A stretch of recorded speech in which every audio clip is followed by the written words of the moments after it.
So, is it a fair statement to say that what we're about to talk about, number one, is pervasive, right? I'd say that, yeah. Okay. Number two is now through science has been demystified, i.e., it really is just a myth. There's no science to back up what people do. That's correct. Three, will you still have a job after this podcast, Lindsay? Oh yeah. Absolutely. We've been fighting this myth and others like it for many years, and I've still got a job. So, I mean, when you are basing what you do on science, when you're basing the positions you take and what in terms of what's best for deer and what you tell hunters about how to manage deer, when it's all based in science, you sleep well at night and know that you've given people the best information you can. So yeah, I'm not worried about my job. And when you said pervasive, I can tell you that over time we hear less about this. We don't hear zero about it anymore. But I Oh, would say really? that in my 30-year career, we hear less about culling than we used to. Lindsay Thomas, welcome to the Blood Origins podcast. Have we done this before? I feel like we had talked about it like 2 years ago when we saw each other, and then it just fizzled out. But we didn't have good, juicy stuff to talk about. Now we have juicy stuff to talk about. Oh, that's right. No, this is my first time on Blood Origins. Woo! Popping your cherry. I'm excited. I'm proud of it. Well, welcome. Give everybody an idea who you are, what you do, who you work for. I'm the Chief Communications Officer for the National Deer Association. We are the leading nonprofit conservation organization standing for deer and deer hunters. And I would emphasize wild deer when I say that. NDA used to be QDMA, right? That's correct. We were the Quality Deer Management Association for many years. And then in 2020, reorganized, merged with the National Deer Alliance to bring aboard their policy and advocacy power into what we were doing, and essentially just put everything both groups did well under one roof. And now we are the National Deer Association. And you drug the frickin' old school crew kicking and screaming into the new century. Kip Adams is still around. Matt Ross is still around. That's right. The old dogs came with us. We decided to keep them. Oh, love both of them. Love both of them. They're great. I tell you, I've got a great team at NDA. I really do. It's been that way for a number of years, and I couldn't say any better things about the entire team that I work with here. We're a fairly small group, but efficient, effective, passionate, all of that. No, 100%. Absolutely. So today we're going to tackle, as we sort of set up the podcast, is a myth, which is the idea, and people, and I'm surprised that you actually said that you're seeing it less and less and less, because every deer camp that I go to, there's still very much if you see a cull buck, kill it. And the myth here that we're about to discuss is there's no such, well, there is a thing called a cull buck, because any buck could be a cull in your own eyes, right? In whatever you're deeming. But the idea behind culling certain bucks is the idea that you are then removing inferior genetics out of the population and thus improving your deer herd, improving trophy quality. Let me not say trophy quality, increasing antler size, antler mass, and thus bigger animals, mature males specifically, on your deer farm over time. And Lindsay, you're about to say that's not true. No, it's not. Not when you talk about culling for genetic improvement. Like you said, cull could be used in a lot of context here. But specifically when we talk about this, and you contacted me after my recent article on some new research, and I was specific and careful to say we were talking about the genetic cull buck, the idea, like you said, that you can remove a deer and improve the gene pool. This was something that deer hunters for years talked a lot about, assumed that you could affect the gene pool. They did use words like inferior, like you just did, that there was such a thing as an inferior deer from a genetic standpoint, and that if you removed him, you were improving future antler quality, not necessarily antler quality of the standing crop of deer out there, but future deer not born yet. So that's what we're talking about here. That is the myth that you can manage wild deer genetics. You can't. It's been tested multiple times. And there are just a stack of so many good reasons and things we know about whitetail biology that explain why we can't manage wild deer genetics. Okay, so let's start at the beginning, which is, where did this start? Like, where do we know where the myth came from? I don't, there, I can't point to a place in time or an article or anything like that that got this started, but I think you can assume people just adopted ideas that are accepted and are true in other experiences of ours. Well, Particularly, logically, it makes sense, right? well, it Logically, does. But if you think about breeding of domestic animals, look at what we've achieved. Everybody knows the things you can do, the power of selective breeding with domestic animals. We took a wolf and made a golden retriever out of it in a few thousand years of selective breeding, and not to mention all the other different breeds that we created through that process. It's a powerful thing. We know how livestock managers use this process to create new breeds and improve them. So people just accepted this idea that, hey, if you remove a buck, he's no longer breeding, and therefore if he has some genetic quality that you think is inferior, those won't be passed along. You've affected their prevalence in the population. So, yeah, there's so many examples around us of ways in which selective breeding does work that I think people just easily brought those in.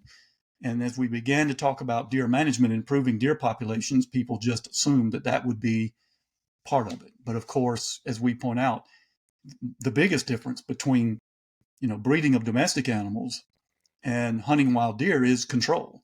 With breeding of domestic animals, you control exactly which individuals breed which individuals, and in wild deer, you just can't do that. but Lindsay, what about a high fence? What about, like, I've got a high fence, I've got 2,000 acres, 4,000 acres, 5,000 acres. It's a confined population. I have a confined number of deer in there, and I can selectively decide and I can selectively put big antlered deer in there. Why is that not then a selective breeding circumstance in which then I should see the benefits of selective breeding and Well, selective take? we focus on wild deer. I don't spend a lot of time working on what people in at deer farms and inside of high fences can do to manipulate deer genetics. We certainly know that at the extreme, deer farmers, deer breeders have learned to line breed and take bucks of a certain lineage, but also does of a certain lineage. They know the doe side of this and tinker with who breeds who and produce deer with bigger antlers. But they're under complete control of who's breeding who. Certainly, with a high fence, you're controlling the genetic flow across the landscape that usually undermines our ability to manage wild deer genetics. Mm-hmm. And you're stopping outside genetics from coming in. You're preventing it from going out through yearling buck dispersal and all the other mechanisms that move genetics across the landscape with wild deer. But still, unless you're a deer breeder and you know each deer's pedigree, you still got half your population out there, the does, carrying genetics, and you don't know what those are. But at the same time, a lot of the new research, what that has shown us, and this is what I wrote about recently, is that antlers aren't the signifier of genetics that we assume they are. They are not a reliable indicator of what that buck is going to produce in the future. Yeah, so let's just go through. I think it's a good point now. We've set it all up.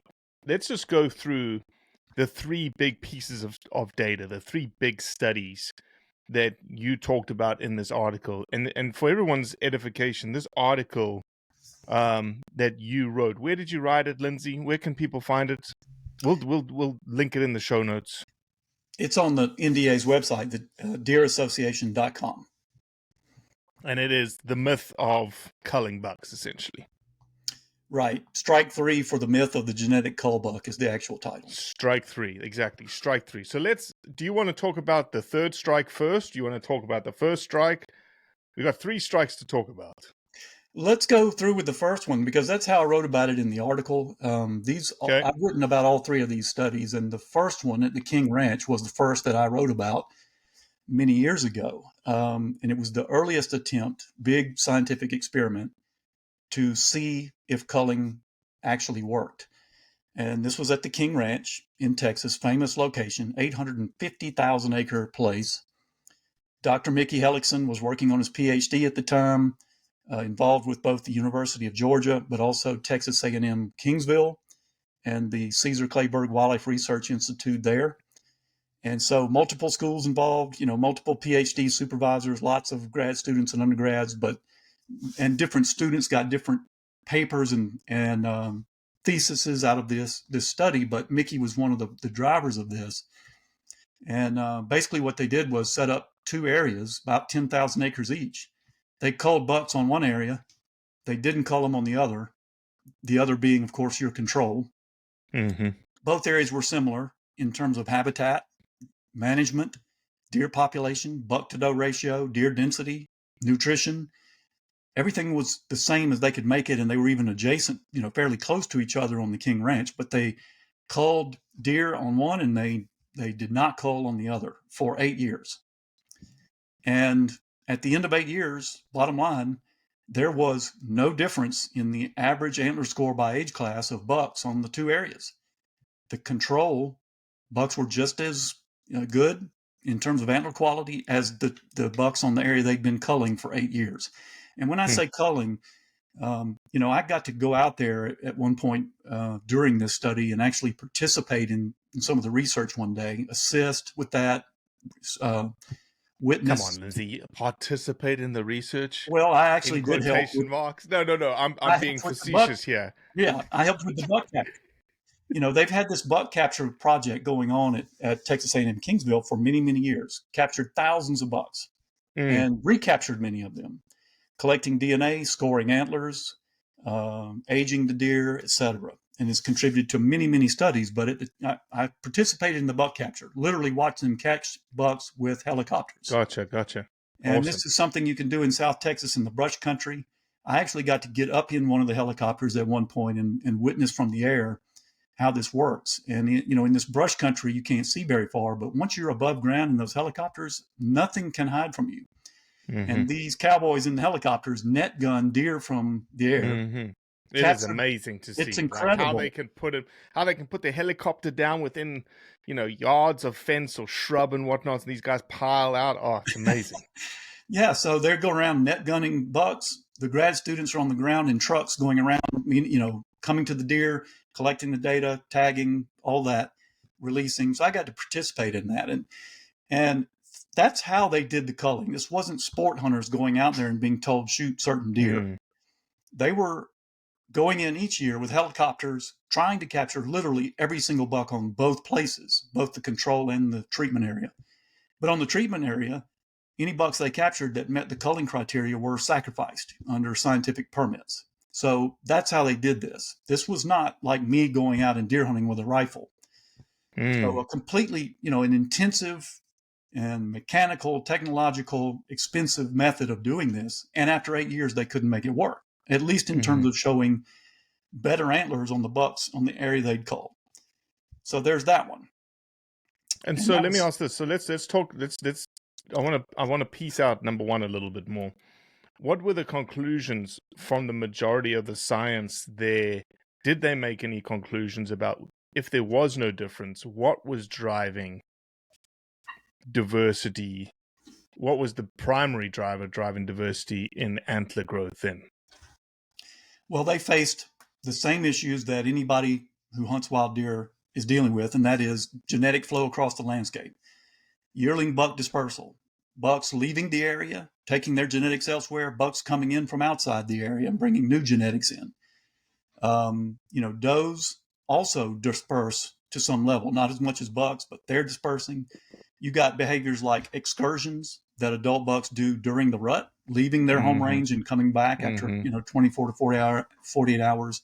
You've got this genetic flow across the landscape. So there's that. Also, what they now know is essentially the low contribution of any given buck to the population across his lifetime. With whitetails, the breeding ecology of whitetails, a lot of bucks are successful. There's no one buck or group of bucks that dominates. And so you've got this diverse breeding among all the bucks. And then, of course, as they pointed out, we're culling bucks out here. We're not culling does. You can't cull does based on antlers. They're contributing half the antler genetics to the offspring, but you can't see what they're carrying like you can with bucks, so you can't cull them. So there were, all these factors they pointed to then. And this was before DNA. With Mickey's study, they did not collect DNA from the bucks. The second study they did, and that brought in some more information. But even then, they realized the holes in the bucket, so to speak, in terms of genetic flow and other limitations that prevented them from improving antler genetics on 10,000 acres with these high intensity, high-tech methods. Okay, so that's number one. Strike number one. Antlers did not change between two treatment groups. One treatment group was actively culled for 8 years, and the other was not, and there was no statistical differences between antlers in either population. Right. So probably, I'm just surmising this, but probably what they heard from people in Texas and other places, folks who believe in culling, was, well, maybe you didn't get the right criteria for antlers. Your culling criteria maybe wasn't right or wasn't intensive enough, whatever. Because another study actually began before Mickey finished his first study, and that one was on the Comanche Ranch, another large, privately owned ranch in Texas, with Caesar Clayburgh out of Texas A&M Kingsville. Mississippi State was involved. Again, multiple PhDs and grad students working on these projects. These weren't simple little scientific, master's theses where a professor and a student sat around in an office and said, what could I study for my master's degree? These were major projects involving multiple PhD supervisors, big schools, lots of students. Over the years, ultimately hundreds of undergrads and grads ended up having their hands in these studies. Yeah, large scale, long temporal timeframes. Right. So the Comanche Ranch was similar in that they set up treatment areas. They set up 3. Again, one was a control, meaning an area where similar conditions as the treatment areas, but you're not going to cull. The second was a moderate culling area, and the third was intensive. So they set up 2 different criteria, one more moderate, the one more intensive. And under intensive, they culled every age class of buck. Every age class of buck had some kind of criteria, antler criteria, for which those bucks would be removed. In the moderate, it was only 3-year-old and older. 3s, 4s, and 5-year-old bucks and up had criteria for being removed. And again, at the end of 7 years, no results, no improvement, moderate compared to the treatment area in terms of average age score by age class among their bucks. Now, the intensive area was a little bit different story. It turned into a bit of a dumpster fire. They culled bucks so hard under those intensive criteria that they essentially wiped out the buck population for all intensive purposes. Jeez. There weren't enough bucks going around left to breed the does each year when they came into estrus, so you ended up with does going into second cycles and third cycles. That led to lake-born fawns, which is itself a negative feedback loop. So in other words, that was so intensive that it created additional problems that you don't want to begin with in deer management. So that obviously didn't work, but the moderate area, again, no difference in antler quality at the end of these years. Now, this time, as I told you, they had DNA. They collected DNA from all their bucks over all the years. They had a family tree, I think, of 900 plus bucks, fathers, sons, for whom they had antler characteristics across years by age class. And this really revealed another hole in the bucket, another reason why this wasn't working. And it was that they saw well, let me back up. They talked about breeding value. They established for each buck in their family tree what they called a breeding value. And what that means is simply, did they produce above average antlered fawns or did they produce below average antlered fawns down the line? So a buck with high breeding value would be the kind of buck you'd want to do more breeding, because they produced fawns down the line that grew up to be bucks that had high, above average antler size. What they saw was no correlation between a buck's antler size and his breeding value, not a strong correlation. So in other words, they had below average antlered bucks that produced above average antlered offspring, and vice versa. What? Yes. Hold on. They had below average antlered bucks that, again, logically you would say the bigger antlered bucks are the ones that are going to be breeding, not even the little ones, right? The guys. Yet the little ones were breeding, and the little ones were producing buck offspring that were bigger antlered than they were. That's right. And that blows out of the water the whole basis for this, that if you cull a small antlered, an adult buck with below average antlers to prevent him from breeding, he might have been the buck that's producing your best Monsters. deer down the line. Right. Yeah. They literally saw this. I had a picture in the story that I did on the Comanche Ranch study, and that Donnie Drager sent me. Donnie was the wildlife biologist at Comanche Ranch that headed this up. And here's the picture of the buck with the best breeding value in the whole study. He was a 120-inch 6.5-year-old. He was a cull buck. He was on the treatment area. So I'm sorry. What kind of bucks did he create? I forget the score, but in other words, in terms of how they ranked bucks for breeding value, this was the buck that had the highest breeding value in terms of producing good offspring down the line. And he himself was below average. Fully mature, 6.5 years old. He was 120 inches gross. So, so the DNA story in number 2 tells you almost like inextricably that, look, this cull deer that you have been calling a cull deer his entire life, that you've been taking out because he's not good enough, he's too small, is actually the one that's producing the biggest bucks in your property year after year after year. That's right. How could you know that? There's no way you could know that. Now, this buck lived on the control area, so he wasn't culled. If he'd been on the treatment area, he would have been culled had he been captured, because he met the criteria for being culled out. And that's how they knew that, was that he was on this control area. So yeah, now that's not to say that every below average antler scoring buck produces above average scoring offspring. Well, that's the other thing, that we still haven't made this is definitive, right? That the cull bucks, the quote unquote, you don't want to now flip it on its head to say, oh, the cull bucks are actually now the better breeders, because it's a shit show, right? It's just a throw the dice in the air. Who knows what they're going to do? That's right. It's almost random, because they did see bucks with above average antlers that did have high breeding value. They saw bucks with below average antlers that had low breeding value. The problem is they just saw the reverses. They also saw bucks with above average antlers that had low breeding value. And like I said, the one buck with the highest breeding value was a below average antlered buck. So it's, in other words, there's no reliability in looking at antlers and determining what a buck is going to produce down the line. So therefore, you can't reliably cull and improve genetics. So that really, this added a new layer to the King Ranch study that we didn't have before, the DNA, showing that, okay, here's the problem. It is that what we always assumed, that if a buck had big antlers for his age, he was going to produce offspring like that. You can't assume that. So that was, another big nail in the coffin of this whole myth that we can manage genetics of wild deer. All right, so then we've got these 2 strikes, and then comes strike number 3, which actually has a little hyphens component to it. It does. This is the Faith Ranch study.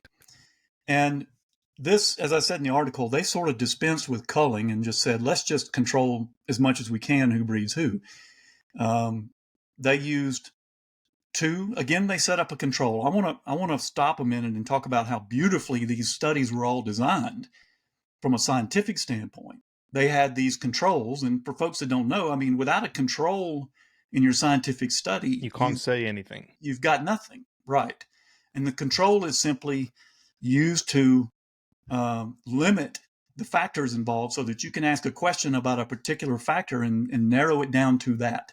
So the control, of course, is the area that has deer and management the same as the treatment area, except the one thing you're not doing is you're not culling those deer. So they set up in the Faith Ranch study 2 1,100-acre enclosures, high fence enclosures. One of them, they just enclosed local wild deer and let them do what they wanted in there. In the other one, they set up what in Texas is called a DMP pen, a Deer Management Program Permit pen. Now, this is something landowners in Texas can do legally. If you've got the land, the fencing, the money to do helicopter capture and all that, you can get a permit from Texas Parks and Wildlife to go out onto your private land with a helicopter and capture any buck you want and detain him for a short period of time in a breeding pen to breed does. Now, that's allowed under Texas regulations if you apply and get the permit. So that's what they did. This isn't quite deer breeding, but it's not far short of it. Because, again, they're not holding these animals captive at a farm and, literally determining animal to animal who breeds who. They flew in, went out and captured some of their best bucks, put them inside 2 5-acre enclosures. It's a bit complex to explain. It took me a bit in the article to explain it, but inside these 2 5-acre enclosures with one big buck and 15 does each, let them breed all those does, then turn them all out into the 1,100-acre fence.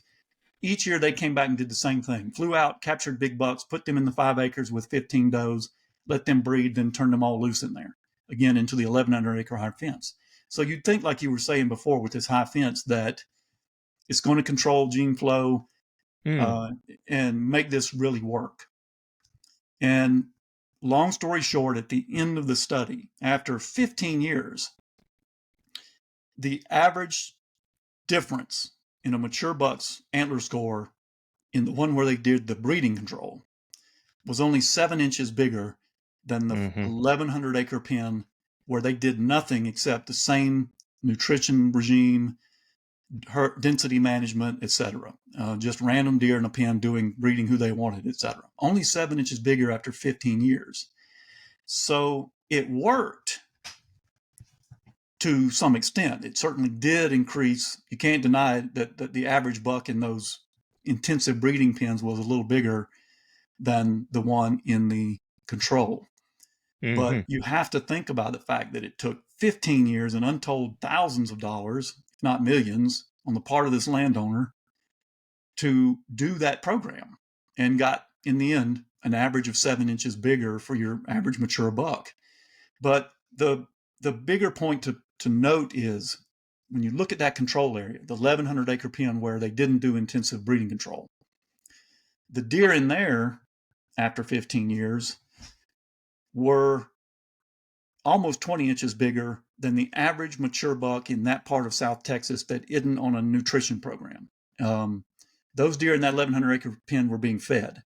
So the point to take home is that better nutrition did more for producing bigger antlers than the intensive breeding control added in the end. And again, with the DNA work, they saw the same thing that was seen at the Comanche Ranch, which is antlers ended up being an unreliable indicator of a buck's ability to produce high-scoring offspring. And in this study, they went further and actually calculated the heritability percentage of various parts of a buck's rack. And that was... Yeah, and there wasn't a single heritability trait that was over like 50%, right? Not a one, right. I think tine count might have been 49%. I'm sorry, tine length. Tine length was 49% heritable, and that was the high one. Most of them, overall gross score was 35% heritability to overall gross score. And what that means is when you look at a buck and he's got a high gross score, 65% of it is explained by nutrition and environment, and only 35% by his antler genetics. So again, this just sort of added to what we learned at the Comanche Ranch, that Antlers are not a reliable indicator of what a buck's going to produce in the future, and nutrition works, and it does more. It does more faster, sooner, and easier. Of course, folks like me that hunt private land and can't afford a helicopter and high fence can improve deer nutrition, and we can give bucks age. These things work. So that really was the kind of the takeaway for me from that study, and all three compiling was they numerous tests. It didn't work. It certainly didn't provide a technique that the average deer hunter hunting recreationally in eastern U.S. is going to go out there and be able to apply and see measurable change.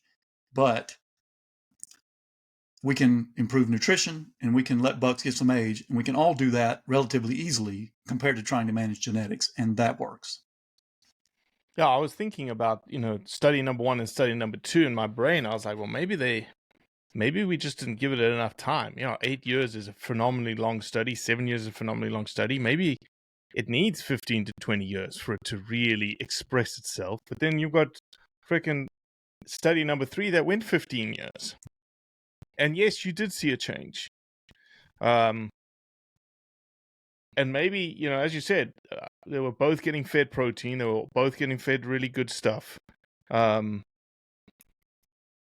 certainly I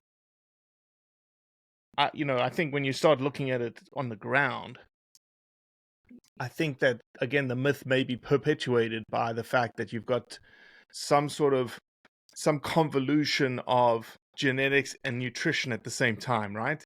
Somebody is culling with no nutrition. Somebody is not culling with nutrition, and they're like, well, what's going on? Or they are culling with nutrition, yet they're still seeing, bigger antlers at the end of the day. And Buddy's going, well, you're getting that because of culling.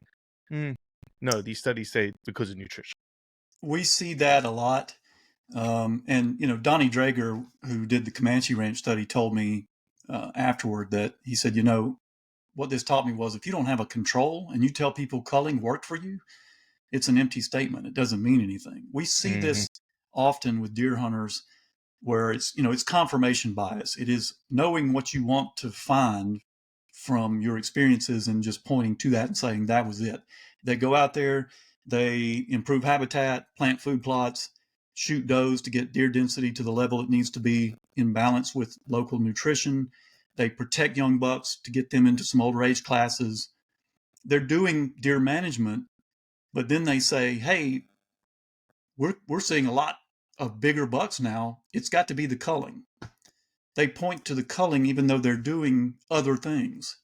They're doing habitat and nutrition improvement. They're giving bucks age. It's those things that are causing the change. It's not the culling. We know we can say that now after these studies, but people want to selectively say, the culling worked. They want to believe in it.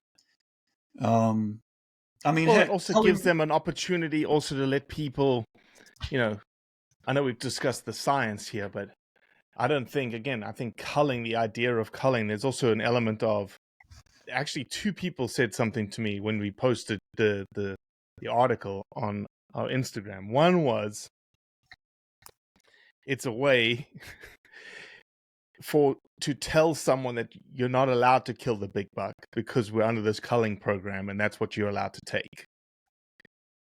So it's almost now, even though they may not know the science or they may not know that it doesn't work, it's still a mechanism by which you can limit what someone can take.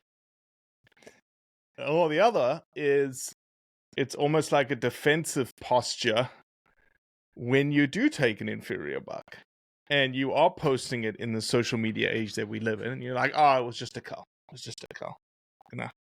That's all I could take. They're culling. Yes.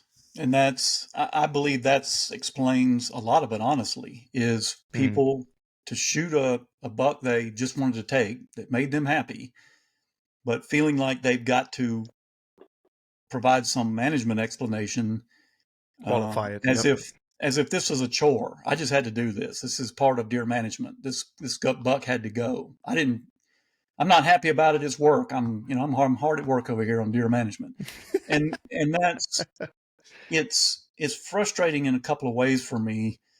One, that people in doing that are overcomplicating deer management. It does not have to be this complicated. You don't have to cull deer. It's simpler than that. So they're leading other people who might be interested in deer management to think that, well, boy, this is complex. How do you know which deer to cull? But at the same time, it's frustrating for me that people feel they've got to have that kind of defense, that kind of shield against the others who might say things like, you shouldn't have shot that deer, or he'd have been a nice one next year, or I wouldn't have shot that Well, deer. that would have been the same. That would have been right? The second comment, he would have been better next year, based on what we've Yes. been talking about.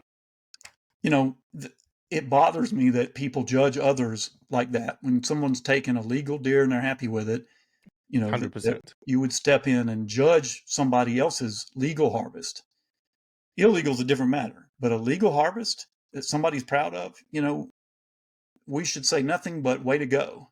Mm-hmm. So it's the judging, it's the belittling of, shaming, as some people call it, buck shaming, that has, in many cases, caused people to feel like they've got to provide some excuse for why they shot a deer they're happy with. He was a cull buck. He was inferior. Most of the time, he's just young, is all. He's not inferior. There's really no such thing as an inferior deer in my book. Mm-hmm. They're mostly just young, Mm-hmm. but people feel like they've got to say that to prevent others from saying you shouldn't have shot that deer, and that's disappointing to me. I wish that wasn't the case. Lindsay, what about the whole spike theory? It's still, there was this idea that a spike is not going to turn into a good deer. It has to be forked. That's been dismissed, I assume, not within these three studies, or maybe these three studies do point to that. But have there been any other studies tied to the idea of spike culling? Yes, and in fact, this same project, they call it the Buck Capture Project in Texas, and was involved in all these studies we're talking about, going out every year on various properties around Texas, capturing bucks year after year after year. And this has produced a ton of good information about a lot of different questions about deer management. And the spike thing is another one, because, they've captured spike bucks, tagged them in many, often what they're doing is injecting a pit tag as well that they can then find with a scanner down the road. So even if the ear tags come out or deer grows antlers and they don't recognize it or whatever, it doesn't matter. They scan these deer as they capture them each year and go, oh, this is deer number 23. And this quickly helped dispel the idea that a spike remains a spike forever. Now, prior to that had been observed many times with captive deer, that bucks that were spikes as yearlings did not remain spikes throughout their life. But they also, through much of this study, were able to follow many of these spikes throughout their life and kind of track, what did they achieve in terms of antlers? And the bottom line is that, yes, across their lifetime, to their peak lifetime antler potential at 5 years old, 6 years old, somewhere in there, a spike buck is probably not going to catch up to a forked antlered yearling in terms of total gross score. But the point to me is that they almost do. And the fact, that spike buck can still at maturity produce a deer that a lot of people would haul to the taxidermist. Mm-hmm. When you get into the details, some people want to say, yeah, but he was 8 inches smaller on average than his forked horn cohort. And I'm like, Yeah, well, what is the difference? Do but you know offhand what the statistical difference was? I forget exactly. I don't have it right at hand, Robbie, and I could look it up. But it's a small number of inches. It's just, but on average, it is lower. Spikes don't quite achieve what a fork antler deerling achieves in life. But the point is, they're still getting to 130s and 140s, and again, antler scores that the majority of deer hunters in America would be absolutely pleased with. Mm-hmm. And so the bottom line is spikes are not a genetic issue, they're a nutrition issue. And anywhere you hunt where you see a lot of spike bucks, that can be fixed with nutrition, improved nutrition. Mm. It also can be fixed with doe harvest by balancing the buck to doe ratio to make sure all your does are bred on the first estrus cycle, and that prevents late births. Often spikes are either late born and or poorly fed deer or both. And And for you can those that don't know, Lindsay, the reason why a second or third estrus cycle, second or third stage born is not good for antler growth is? because a doe will cycle again every 28 days if she's not bred on the first cycle, and that means her fawn is going to be born 28 days later, or as much as 60 days later if she cycles twice. And so those fawns are falling further and further out of the window of prime spring forage, both for the milk, the mother feeding on that forage and producing milk for the fawns, but also for the fawn to wean on. So there's a window of prime forage you're trying to hit in spring, and the later a fawn is born, the less time it has on that good forage before winter comes around again. And so, yeah, you don't want late born fawns. You want all your does bred on the first estrus cycle if you can get it, which simply comes from a balanced buck to doe ratio, 2 does per buck or better. And that ensures they all get bred. When there's not as many bucks for does to go around, some get missed and they will cycle again. So both of those things, inadequate nutrition and a skewed sex ratio, can lead to more spikes in the population. That's not a genetic problem. Those are problems you can fix with herd management. Yep. I don't know if I told you this, Lindsay, or you knew about this, but when I was a professor at Mississippi State, I'm obviously the water quality guy in the wildlife fisheries department. Damaris is there, Strickland is there, and I was lucky enough to be invited to go deer hunting at behind the levee, which is, for everyone knowing, behind the levee in Mississippi is where really big bucks grow. There's just really good deer hunting. And when I arrived on site, I was told that they were under a doe moratorium. And I was there to kill a doe. And I was like, okay, what? Anyway, so I sat for 2.5 days. I had 5 stand sits, and I saw 160 deer. At a doe to buck ratio, I counted, of 6-1, based on what I could see observationally. And I proceeded to write a deer management article that was published in Delta Wildlife around the second and third estrus cycles, and how, if you're really interested in buck management, you want less does on your property because you want those small bucks to be grown, to be dropped in that high quality spring forage season so that they got the best start at life, instead of 60, 90 days later in which you're giving them the poorest start at life. It published. I'm at my office doing my work, and I get this knock on my door, and it's Damaris. And he's holding the Delta Wildlife magazine. He was like, "Hey, I just want to let you know that was a really good deer article, but you're the water quality guy." Stay in your lane, Robbie. Stay in your lane. I was so pissed. I was just so pissed. And I just needed to write something. Anyway, it was a funny story. Damaris, I reckon he'd still remember it today. But it was just, I was a young assistant professor, and here comes this big professor. And he was like, "Well written, but son, stay in your lane." Well, the good thing about all of this is, like I said, deer management is not complicated. It is not hard. Time and nutrition, right? Take the right number of does so that your population is in balance with the habitat and the available nutrition. If you're seeing a browse line in the woods, if food plots are eaten to the dirt, if you put a browse exclosure out there on the food plot and there's food in that and nothing outside of it, you don't have enough food for the deer you've got. You can do 2 things. 1, shoot some does to reduce density, increase the amount of food to go around. And most of us need to do both in that situation. Beyond that, set an age goal for you that makes sense for the bucks you want to harvest, that's realistic for you and what your goals are. Shoot the bucks that achieve that age, pass the ones that don't. That's it. That's really it. You don't have to worry about, culling just complicates this unnecessarily.